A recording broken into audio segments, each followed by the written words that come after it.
Eric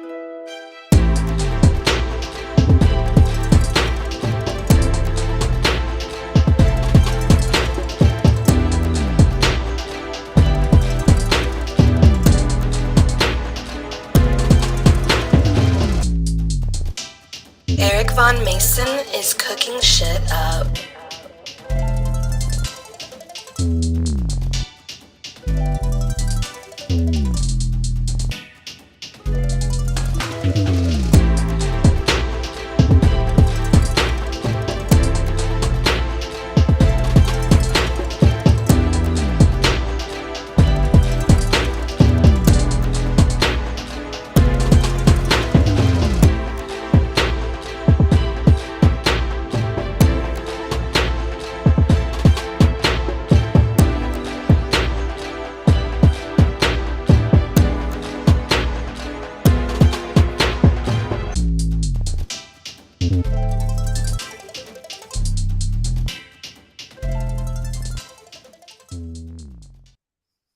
What is happening? What's going on? It's this edition of the Heatwave Spotlight. I'm Jason Dowdy. We do this every Tuesday night at 8 p.m. Eastern Time. And if you are an aspiring or up-and-coming producer and you're looking for a place to kind of hear some of the secret sauce, some of the gems that some other producers may have, you're in the right place. Today, we're going to be interviewing Ian Hammons. A lot of you in the group, I'd say everybody in the group already knows Ian Hammons. You already know Easy Money. We tune in every Friday and Saturday night and listen to his awesome music. So without any further ado, let me bring him on the show. What's going on, Easy Money? Yo, what's up, man? How you doing? Doing good, doing good. We were just talking about, like, I always kind of meet with the guests a little bit before we actually launch the podcast, and we were just talking about that there's no good women in Florida. or at least you can't find them. I'm not saying there's no good women in Florida, but Yeah. I mean, I know some good women. They're just taken or their family, so that don't work either way. Right. Yeah, they're all most of the women that Easy Money comes across, he was saying, is like into the party scene or maybe they're already taken, like you were saying, or something like that. Well, I wish you luck. I hope you find what you're looking for. Me too. All right. What's up, Nathan Daniels? What's up, J Rob? Keith Longpree, what's going on? Canada's in the house. Yes, sir. What's good, everybody? All right. And I'm just gonna, I might put the chat overlay on here so we can see all the new comments coming in. All right. So it's producer time. We just do producer talk on this show. So let me just start with how long you've been at it. How long you've been producing? All right, so I mean, the easiest way to explain it is there was a time period where I started making music, like actually producing my own stuff. I bought a 8-track Fostex recorder. I had like an old school, it was a Yamaha keyboard. I can't remember, but it had like the little zip thing on the side, and it was like a DJ keyboard. And then I had like a little Zoom street box for the drum machine. And I started like, trying to invent my own sound, and I was sucked at it so bad.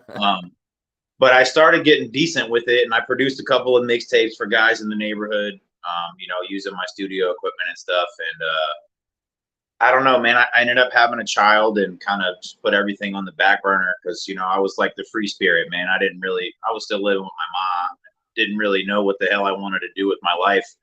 But I've always had a strong passion for music, especially like rapping and stuff.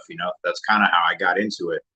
So over the years, I've kind of just dibbled and dabbled. I had like FL Studio 3, and I kind of taught myself how to use it, and then started getting the demo programs, and I'd play with it, and then go a couple years and just do nothing but freestyle and rap and write songs and stuff. So then at a certain point, it got to where I had some people start backing me and being like, look, man, you got some serious skills with the rapping and the singing. Like, you're good, dude. Like, you need to do something with it. Figure out a sound, figure out your lane. So I did some time in prison. And when I came home, I started getting equipment. And, especially being fresh out, I didn't have money to be buying $200-$300 beats per song. I wasn't in that position. So I figured why not just invest the money in the equipment that I needed to create my own, you know? So I started getting in touch, getting into the groups, you know, hitting you guys up for different stuff. And now it's been like 2 years and I'm where I'm at. It's insane how far I've come in 2 years with the production stuff. Like I can actually make good quality sounding music for myself, because really I'm an artist first. Like I like to be the artist. I wish I had an engineer that I could work with that wouldn't charge me an arm and a leg, but that's not the world we live in. So Right. I just take more time. You know what I mean? It takes me longer. You know, I have to make my beats and figure out what works for songs that I already have, or create whatever, you know, out of thin air, or just come up with different ideas and write new songs. Plus, then I got to record it, and then I got to engineer it, and then I got to do all the mixing and the mastering. So it takes me a little longer. But I mean, the one thing I think I struggle with the most is the marketing, because after I've done all the work trying to put the song together, I'm not feeling the marketing.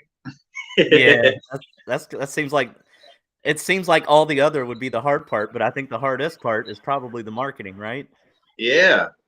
Yeah. Yeah, you know, because you gotta figure out what your target market is, what group of people are gonna prefer your music over others. I mean, of course, there's the people that'll give your music a try, you know. Um,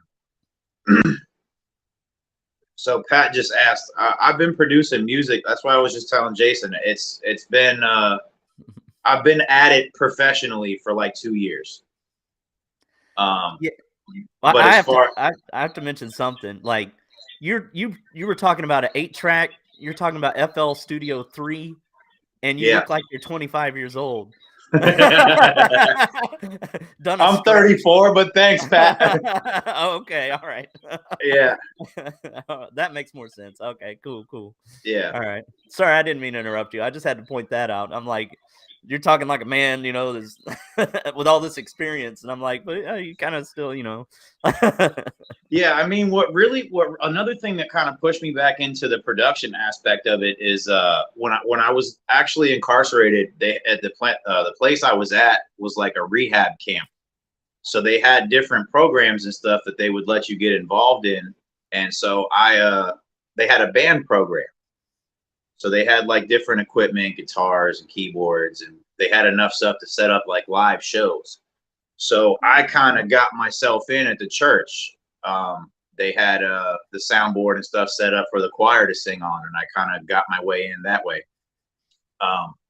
So then eventually, my friend Ford and I took over the band program, and we started basically setting up all the equipment every night. We turned it into a rec job where we were literally getting paid by the institution to play music all day. So, oh wow, that's cool. Yeah, it was actually pretty dope. So it definitely it taught me a different aspect of music, because I was able to set up an entire live show, make my beat, write my song, and like they had a drum machine and keyboards in there where I could record onto both.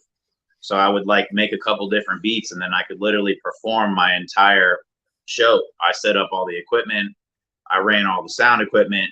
I'm getting up in front of everybody playing my own beat and then actually performing my song. So it put me into a different perspective of creation. That's crazy. That's awesome. Yeah, it was pretty awesome. I mean, I haven't had the prison experience, but I'd be interested if anybody else has, and if like I know a lot of places don't have programs like that. You know what I mean? So I guess if you had to be there, you know, it's fortunate that you had that outlet to do that. Yeah, definitely made the best of it. That's for sure. Yeah, definitely. Oh, Pat, I'm drinking I'm a little under the weather. I'm a little sick, so I'm drinking a screwdriver. I don't know why, but it's my sick drink. Vitamin C and kill the pain, huh? There you go. Yeah, it puts me out, and yeah, get a little vitamin C. Pat wants to know who's your favorite producer influences. He says you have a certain griminess to your beats. Oh, griminess is what he's saying. All right. Yeah. So who's your influence? It's hard to say for real. Like I've always looked up to like some of the bigger producers like Dr. Dre and Swiss Beats, Arab Music, you know, just kind of to name a few. but I think a lot of the deepness is more from the artist side of me. Like, for instance, one of the beats that I chose for tonight has a Pastor Troy influence. So growing up in the South, a lot of the music that I listened to was like that real dirty, deep, dirty South. So Mhm. that and Bone Thugs and Harmony, those were kind of two of my real big influences with music, period. But Bone Thugs kind of had that real dark sound to them too, especially when they got on like the Resurrection stuff and the stuff that they did with Big and Pac. A lot of that stuff was real dark. Yeah, But yeah. a lot of the New York stuff too, though, getting into like D Block and different artists like that. So I wasn't really familiar with the producers then. It's always been more of an artist thing. So as far as production goes, I've honestly learned more production wise from FL Gangland and Heatwave. Yeah. Just because you're an artist. Well, let's jump into that. Let's jump into writing one of your songs here real quick. All right. Let me see what we got. We got American Chaos, In the Beginning, and Life Goes On. Right. Which one would you like first? All right. So let's do American Chaos. So this beat has several different influences in it. It's themed. So I've sent it in a couple of times for different vibes. Mhm. So basically, it starts out with like the city chaos, and then it goes into a prison riot, and then it goes into a like an active war zone, and there's live artillery and everything in it. And then at the end, I added COVID. So it was kind of talking about a lot of the struggles that we're facing in this country, but through instrumentation. Okay. All right. Let's hear it.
entering full crisis mode. Marcus Moore is in Dallas for the latest.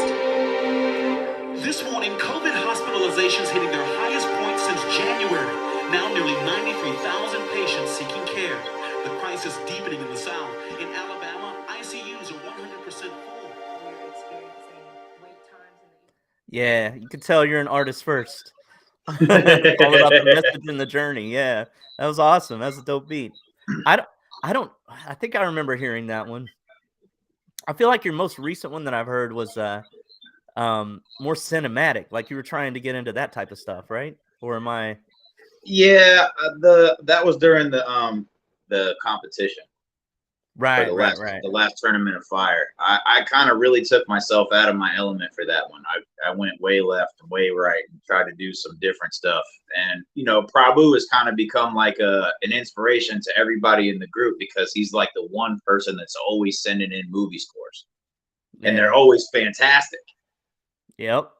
So I actually contacted him on a few different occasions trying to figure out where he got his drums from so I could try to make something more that nature. Yeah. Cool. Pat asked a question. He says, have you been more an artist? Well, we kind of discussed this a little bit at the beginning of the show. Have you been more an artist on your beats or other producer beats? Like if you're being an artist, do you click more with your own beats, or do sometimes you get a different vibe when you work with another producer and then record something to their beats? That's kind of the reason I started making my own beats. It's been kind of difficult. The style that I chose, it's kind of difficult to find beats that I can rap and sing on. So trying to just find some random, minor scale key, dark trap beat, it doesn't really sound good when you sing on it. I mean, you can make it work, but you have to do a lot of finessing to try to make it sound right. And I don't really like to do that. I like for my music to sound more natural, for it to flow the way that I want it to flow. So I'm still looking for a melancholy sound sometimes, but not so much. It's hard. There are times where I'll hear another producer's beat and be like, I gotta have it, or somebody will send me something and I'll do something fantastic with it. But most of the time, I prefer to go over my own beats because I know exactly what I'm looking for. So while I have the song playing in my head, there's certain melodies that are going along with it. So a lot of times I'm able to capture the sound that I would like to use easily, Yeah. I think I've only heard your beats. I'm not sure if I've heard any of your artist stuff. I sent in one of my songs, so whenever we get to the point of playing another song, it's called "Life Goes On." I made the beat for that. I did the entire production. I think the treble was a little loud because I was still kind of learning how to mix. So I had already submitted it and put out a music video to it. So it's not my greatest mix, but it still sounds pretty good. Okay, mixing vocals to me is the hardest part. Like I can mix beats all day, but when mixing vocals to me is like a whole different animal. How do you? Is it the same with you? Oh yeah, I agree. Because especially like I have kind of a deeper mid-range voice. So like when I try to, I have to create an entire different thing for when I'm singing opposed to rapping because my voice has to sit in a different part of the frequency range in both aspects of it. So it's way harder to put vocals in because the instruments always want to step on your voice. Yep. Yeah. J-Rob wants to know what your favorite type of beat to produce is or to make. I don't really have a favorite type. I know which one I don't like to make. I refuse to make drill beats. I don't know why. I just don't. It's not my thing. Yeah. I give it up to EVM though. He kills it with the drill stuff. That's his. He's like with the Italian. He's got it. That's his sauce. And the movie quotes. Yeah, that's his sauce. Yeah. Me personally, I mean, I like the slides, but I think the slides can be used in different types of music. It doesn't have to be specifically drill. That's absolutely true. Yep. Yeah. Pat's got another question for you. Pac or Biggie? Why does everybody? You mentioned Dre and you mentioned New York in the beginning, so That's such a hard, like, it's so hard to say which one. I mean, if I had to absolutely pick, it would probably be Pac, and only because he's more of a storyteller. He could capture a listener's heart. He could make you feel what he was seeing through his own eyes. Big was more of a lyricist. You know, he had songs, you know, where you could catch some stuff, but most Big was a lyricist. He could really attack your brain and make you really think about what he was saying, but he wasn't necessarily painting a picture. At least that's my personal opinion. You know what I mean? Tupac, man, was always telling a story. You could literally visualize everything that he was saying and paint an entire picture off of his song. Yeah, I hear you. Well, let me ask this. I'm going to switch gears a little bit. When you started, you know, you've been at it for about 2 years, and we touched on marketing a little bit. Like, have you taken any steps to promote yourself as an artist, and what have you done that's been successful and what hasn't been successful? Any recommendations on something like that? Facebook ads is kind of a good thing. I haven't dibbled with the Google ads yet. I've had some people suggest it and just haven't done it. Truthfully, man, you got to do what I hate doing. I don't like doing the bombing stuff where you're sending people personal messages and you're in people's DMs with the music links and you're constantly posting links and constantly posting links. It's annoying. And I actually see, like, it's irritating to me when someone does it. So I try not to do it for that instance, but it's part of marketing. So it's like I'm caught in a rock and a hard place there because I want to promote my music as much as possible, but I don't like being annoying. You know what I mean? Yeah. So it's kind of a catch-22. Honestly, when I did the song for my mom passed away when I was locked up, and I wasn't able to attend the service. So when I got home, I had written a song while I was in there. And when I came home, I recreated her service through a music video. I went to the church that all of our family services have been held at and the cemetery, even though my mom was cremated. And I shot the music video at that church and at that cemetery. And that's basically, I went into everyone's DMs with that song. I sent the link to every single person in my friends list, and it did work, you know, but it was a different type of song. It wasn't like, you know, I was just trying to promote the I'm chasing the bag type of music. It was something that people could actually feel. Everybody's lost somebody. Yeah, you know? yeah. So that song really hits home for a lot of people. I actually had a person tell me that they showed it to their mother, and the mother actually went on and created their own YouTube just to subscribe to my channel because they liked the song so much. Yeah. So it worked in that case. Yeah, you know, but as far as like, if you know how to create like the business page, right? You can actually pay, it's like $10 a day. And they send your music out to, I don't know, they got like the algorithm. It's like 500 people a day you reach for a week for $10 or whatever it is. Mm-hmm. So that actually did get some positive responses. I definitely got a lot out of that. Facebook groups, honestly, I can't say I've gotten a lot out of the Facebook groups except for on the production aspect of it. You know, with doing the lives and stuff like that, with people tuning in and reaching out and seeing where you're struggling and willing to help. As far as with the music, that direction, I've definitely gotten more help. But yeah. I had a discussion recently in the VIP chat where I was talking about starting my own social media specifically geared for artists and producers and possibly like tech guys, you know, the guys that build the computers and stuff that we need for our studios. But basically to where you would have to audition in order to get into the program. You wouldn't just be able to start an account and get in there and start putting your music and blasting it on there. You would actually have to go through an audition process and be good, you know, and if you weren't actually good, you know, we'd have a panel 10 people or whatever to judge the songs or beats or whatever it is. And as long as you pass, then you would be able to start promoting your music on the platform. But what it would do is weed out the people that a lot of fans don't want to hear. You know, if you ask people questions and you start sending them music, whether it be beats or songs or whole production, whatever, if a lot of people don't even want to give your song a chance because 10,000 people before you have sent them music that disappointed them. You put all this hype up and said that your music was fantastic, and then they listened to it and they hated it, you know?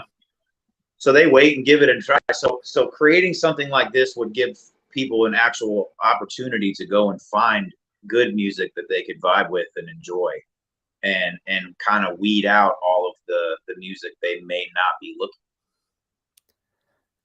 Are you thinking of it more as a marketplace for fans or a marketplace for collaborations between producers and artists, or all of that? I think more so for us to be able to have direct communication with our fans, a place to where the fans can actually interact with artists and producers that they want to interact with. Right. I definitely think it's more towards the fans, because a lot of us struggle with reaching people. You know, we have to do something crazy, outrageous, like the baby wearing a diaper in public, in order for people to notice us. And it shouldn't be that way. We should have a place that, you know, a genuine listener can go and find music that they're gonna like, and have an algorithm that they could put in a search bar for a certain type of music and find good quality music in that genre. Right. So I guess it would help with the marketing a lot, because you wouldn't have to try so hard to stand out. Yeah. One thing that I've heard that I think helps as well is with all of your messages, you were talking about kind of bombing people and hitting their DMs and things like that. Every message should add value of some kind, whether it inspires somebody or, you know, shows them how to do something, teaches, mentors, gives them something for free, you know, whatever it is. If all of your messages have some kind of value, people are going to be more likely to be like, oh, well, you know what? I think next time this person reaches out to me, I'm going to answer because they're providing something. Right. Yeah. And I think if you combine that with this community that you're talking about, it could be pretty powerful. Yeah, I agree 100%. I do want to take a second to say what's up to everybody in the chat. A few people have said hello. I see EBM, J Rob, Mike Melendez. Awesome. Cool. And I told Pat, because he was asking you so many questions, I'm like, Pat, if you want to join in, I sent him the link in case he wants to join. But he says next time. So he's chilling at home with his family. But cool. Well, let's hop into some more music. Let me see what we got left here. Let me look at let's see, we've done American Chaos. So In the Beginning or Life Goes On. What do you want to play next? Let's play Life Goes On. Okay. All right. Any story behind it or anything you want to share before I hit the play button? So this song kind of touches base on a few different aspects of kind of what we were just talking about. How I kind of got to where I'm at. There's just a lot of little key things that I put in there about not getting support from the people that were closest to me. This song actually started some confrontation with the mother of my children, because I touched base on her and she didn't like that. But yeah, I mean, it's a good song, and it speaks a lot on me. Okay, cool. I know Eminem did some of that. He didn't like his ex-wife either, but it worked out for him. So yeah, well, he wanted to talk about putting her in the trunk. So all right, let's play it. Here we go. All right.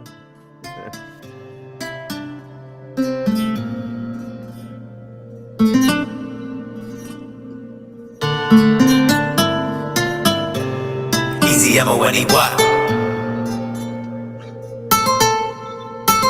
If I could turn wishes into golden eggs, I'd be a rich king. I with the I don't miss.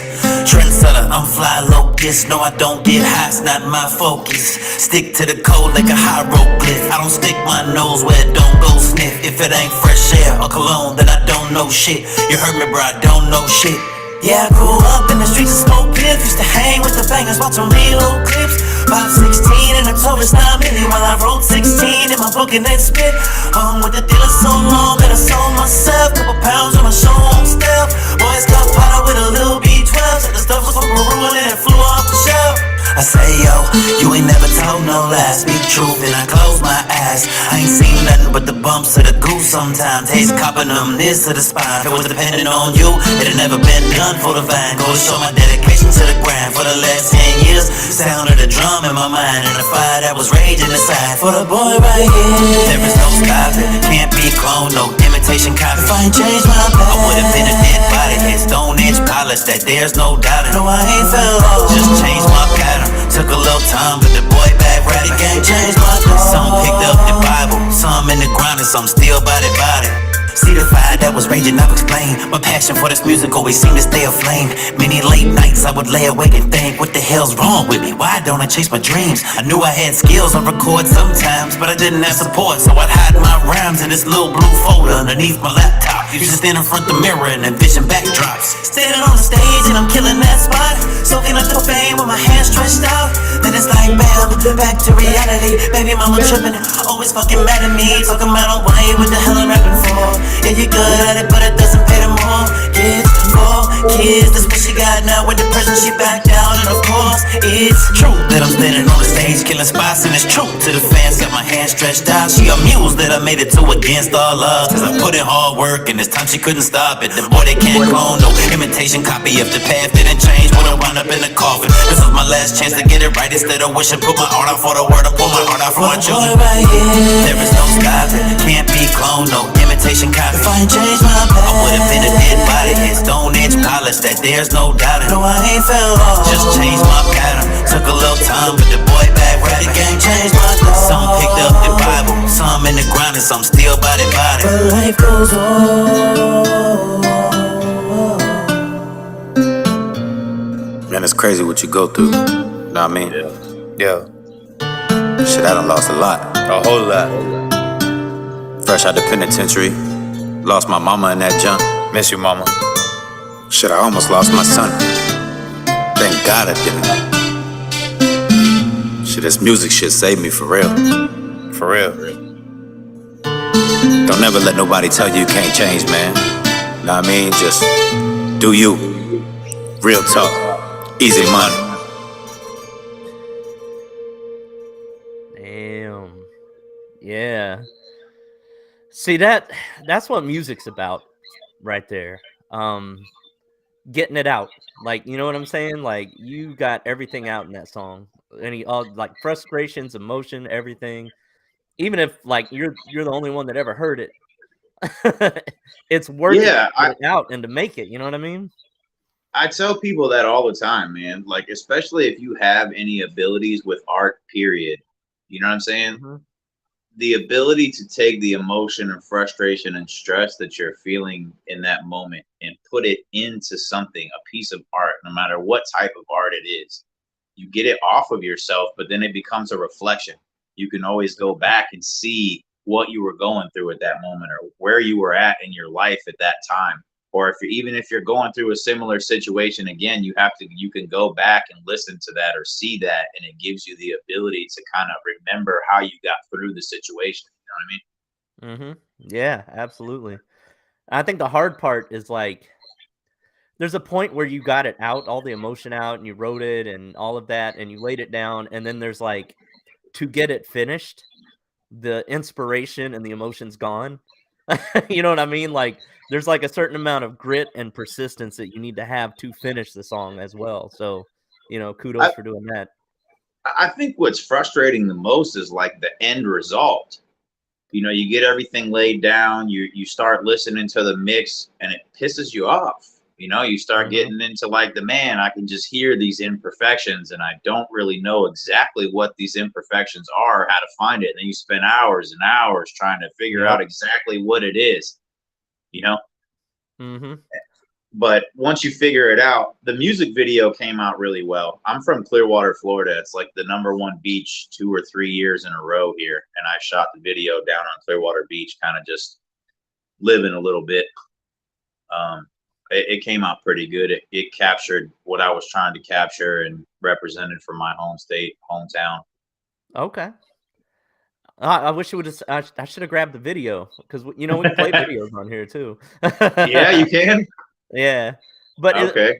I did put up your .cards/easy money link that you sent me that has the links to all of your stuff. Yeah, Does that have a link to that video? it Like you have a does. YouTube Yeah, channel or because something like that? what the dot cards thing does is actually a physical card I can touch to the back of your phone, and it will pull up the profile. So then it gives you the ability to save the contact, which has my email. So if we were to ever do any kind of collaboration work or stuff like that, it's basically a digital business card. Okay. But it does have all of my stuff. It's got my YouTube, Spotify, iTunes, Instagram, Facebook, email address, pretty much whatever. I think the only thing I don't have on there is Pandora, because I've been having a hard time claiming my artist page on Pandora. Okay. All right. So anybody out there, it's linked in the description. So if you want to see that video, just go to his YouTube page off of that link and should be there. Let's see. Pat wanted to know what the guitar was on that one. What VST you used. I think I did use Flex for that, because I made that beat initially, I want to say like 18 months ago, and I didn't have half the stuff that I have now. But Flex has that nylon guitar that's pretty flexible. Yep, that's what he guessed. Well, he guessed Renaissance on Contact, and then he guessed Flex after that. That man knows Pat, what sounds. Hey, Pat, man, if you want to send me Renaissance on Contact, I'd appreciate it, brother.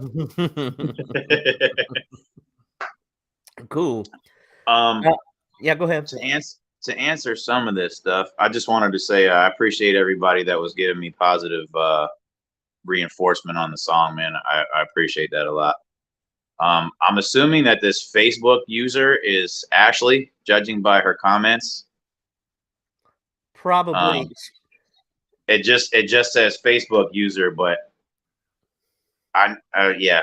It's probably it has been Ashley in the past, so I wouldn't be surprised. And to say something to J Rob, the dot card, if you've seen an ad for that yesterday, bro, it's only like $25, and you build your own website, but you literally take links from every single platform that you have any sort of music on, and you link it to this one profile. It's like a link tree. If you're familiar with link tree, it's the same thing, but you get an actual digital business card, and you can carry it with you and touch it to people's phones. It's got the QR code on the backside, but there's like some kind of chip in it, or I don't know what exactly is in the card, but it will take you directly to the website. Oh, that's dope. It is dope. I set one up but you can set it up like a link tree for free, because I did right before this interview, because I saw what you did and I was like, oh, let me do that real quick. Yeah. It's dope. Yeah, it simplifies stuff when you're trying to allow people to use whatever they like to use. Yeah. Cool. So here's a question I ask everybody that comes on the show. Let's say you're meeting somebody that's a brand new producer, and they're like, I've just started producing. Their beats probably sound, not so good so far, right? What's like a couple of pieces of advice you want to give them right off the front that you wish somebody would have told you when you were starting out? Okay, so a big one, I don't want to say I trained my buddy KT, but he really didn't know exactly what he was doing. One of the big things is figuring out what you're going to build the beat around. Are you going to build it around the drums? Or are you going to build it around a melody? So once you figure that out, most of it flows. I'm going to address beat block, because that was a big problem for me when I first started. You don't really know where to go next. You know what the initial melody was that's in your head, and then you kind of figure out how to just put a simple little drum pattern to it to kind of make it flow. And then where do you go next? That's a big problem. So I still kind of run into it every once in a while. I'll start a project, I'll get it flowing, and then I'll be like, okay, this sounds really cool, but I don't know what I want to do with it. Save it under some random name and then move on to the next thing. Right. So something that really helps me a lot is listening to samples. Like, I know people don't really feel so good about arcade, but I love arcade. Like, even for the simple fact of pulling up you can literally play their sounds as instruments. You don't even have to use the sample. You can hit the key one time and it just makes a random sound. It's not even the whole sample. Right. But going through and just listening to some of the samples and the creativity that somebody else went out of their way to provide, you know what I mean? It really kind of just opens and gets the creative juices flowing in my head, Yeah. Sometimes or just, what is that company? Slate Digital. They have free sample packs. A lot of people get confused. They think you got to do the same thing as arcade and pay the $10 a month, but you actually don't have to do that. If you just create an account with them, you can go in and they have free sample packs. And some of them are like old vintage vinyl drums. And there's a lot of EDM presence, which is I have kind of some EDM influence in a lot of my music. But so they have like a whole hip hop kit that's got like 75 random hip hop melodies. Okay. And they're good, but it kind of just will give you some inspiration, even if you weren't actually going to chop the sample and just kind of recreate it as your own. Those things for me helped a lot when I first started listening to someone else's beat and trying to recreate it. Yeah. That was something that really strengthened my skills too, because you actually have to be a critical thinker. You really got to try to figure out where this person's mind was and what they were thinking and what they were doing when they were trying to create the beat. So it helps. It kind of gives you some different skills to build your platform. So once you have the foundation of your beat, then it's all up from there. It's just adding accents and stuff. I still struggle with drums. I suck at drums. I really need, you are fantastic with drums. I need some help, brother. Well, and there are others that are better than me, like S. Dot at drums or Stanley, for example. That's how I lost the drums. Yeah, his drums are sick. I can tell you what I've been doing recently that might help anybody out there, or is I create mine around melodies most of the time because I'm a singer first, so I'm like a musical guy. And I won't even have any idea what my drums are going to be yet. And I will go through Splice. I have a subscription to Splice. And they have a couple things. At first, they have a Beatmaker VST, which will give you random patterns that you could just keep trying over. Let me try this one. Let me try that one. Let me try that one. Let me try that one. And I do that in Splice too. Find something the same tempo, listen. And then I'm like, ooh, okay, something like that might work. And then I'll build the drum pattern kind of based on what they have. Not exactly most of the time, because you need to like switch it up here, do that, or the kick would sound better here, but it kind of gives you an idea where you might want to go with it if you have no clue. Yeah. So that's what I do. It kind of helps. Yeah. Oh, J Rob saying the same things. EVM saying he gets lucky with drums. EVM does not get lucky with drums. This is Mr. Woo Woo. Yeah, he's woo woo man. Got the drums and the 808s down. Yep. Yeah, that's his thing, man. Don't try to downplay yourself, EVM. We know you're good with it, bro. Are you in this tournament? You're in this one coming up or not? No, I tried. I sent in a couple of good beats that I didn't quite make it. I don't want to say I was disappointed. I was kind of disappointed because I definitely wanted another shot. But it's all good. I had to go out of town for a week, so I really didn't have enough time to prepare something extra special. I gotcha.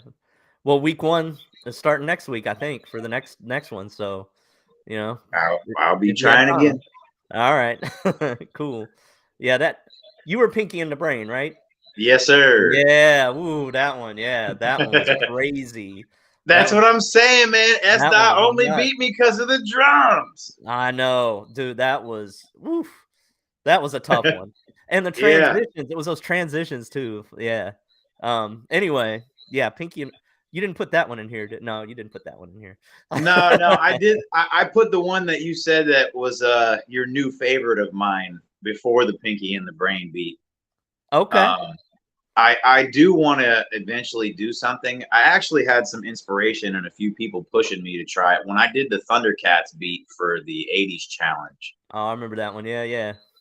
A friend of mine was really and is still really pushing me to try to submit that to Warner Brothers for the new movie. Yeah. So I had a guy reach out to me about it, but I don't know. He had some strange intentions, I think. Mm. But so I tried to submit it to CD Baby, but I'm running into some issues because the vocals are there, and Oh, right. so because I'm not putting a songwriter in there, and there's vocals, the algorithm's picking it up and kicking it back. So I have to figure out what I'm gonna do, and then send it to Warner Brothers. But I would like to try to have some kind of a copyright or publishing on it before I send it to them, so they can't just take it. You know what I mean? Gotcha. Yeah, I hear you. Let's see. EVM said his wife loves that Pinky and the Brain one. Yeah, Yeah. I gotta. He asked if I could send it to him. She wanted it as a ringtone. Okay. Oh, there So you go. There you go. Yeah, I did forget EVM. I'm sorry. I will send it to you, brother. and I think it's Ashley. She's asking how your vacation was. How was your vacay? It was fantastic. All right. The mountains in Tennessee and Virginia right now are so beautiful. It's insane. Okay. Like the Shenandoah Valley, you were in that area? I was in Roanoke. Roanoke. Okay. Yeah, it was.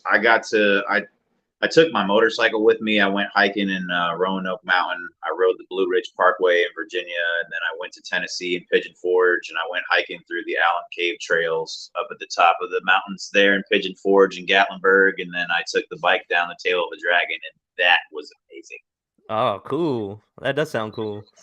I did Yeah. a job and sang in a show in the Gatlinburg, Pigeon Forge area. In like Sevierville was where I lived. It's like a little town Yeah. around there. And then yeah, there was a what was that theater called? Governor's Palace Theater. Like way back in the day, I did a show there. Yeah, so It's it's a beautiful beautiful country. Yeah, beautiful out there. Yeah, especially right now because it's autumn, so all the trees are there's so many different colors Oh driving yeah. through the mountain. Man, it's beautiful right now. Cool. Well, let's get into the last one. This is the Okay. one, and this is from the tournament, right? The one that I said was probably my favorite. Yeah, it's I got some remember that. Pastor Troy samples in it. All right. Let's check it out. So this one All right. is we're in Life Goes On, right? Or did we just play that one? I can't remember the name We of just it. played that one. It's called In the Beginning. In the Beginning. All right, here we go. Oh, before we play the song, Mike Melendez wants to know who you'd like to collab with. Anybody you could collab with in the world, who would it be? Well, are we talking production collaborations or are we talking artist collaborations or both? Give us both. Okay. Man. If I was gonna go with like a today's artist collaboration, I definitely want to do a song with Rod Wave. I think that would be awesome. He's not necessarily like super street artist. He's more, I hate to say in his feelings, but he makes more real music talking about real life situations and stuff. And I appreciate that, especially because he's from my area. As far as producers, man, I'm not gonna lie. There's a couple producers in this group. Aaron Island had said something once, I think in his interview. I would love to do a beat with him, or you, or 3D. Yeah. If I was gonna pick mainstream art or like producers, I'd probably have to go with Arab Music. Yeah. His style of beats really hit home for me. I did a Christian song with a guy in prison to a beat that he has called Wanted, and it came out amazing. A-Rab. All right. Cool. Awesome. Well, thanks for that. Let's get right into it. Let's play the next one. All right.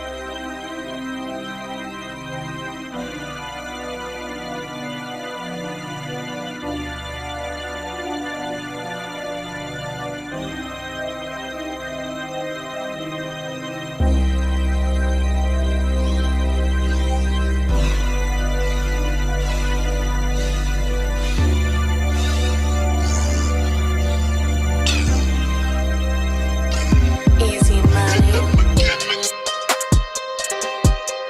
Oh yeah, I remember this.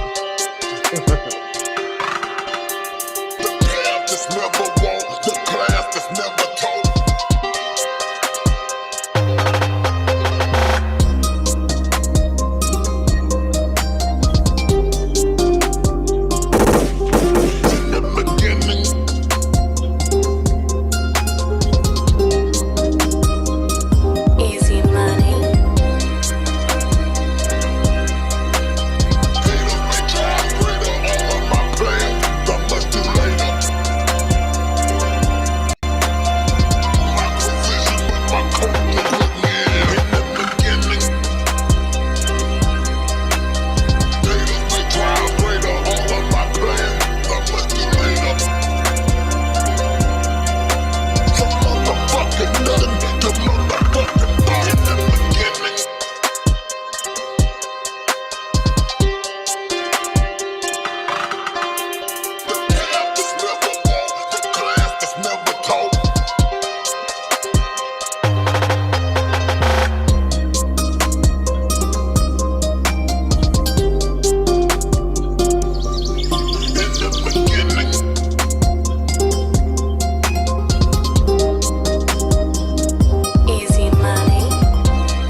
Yeah, I remember that one. Yeah, that was dope.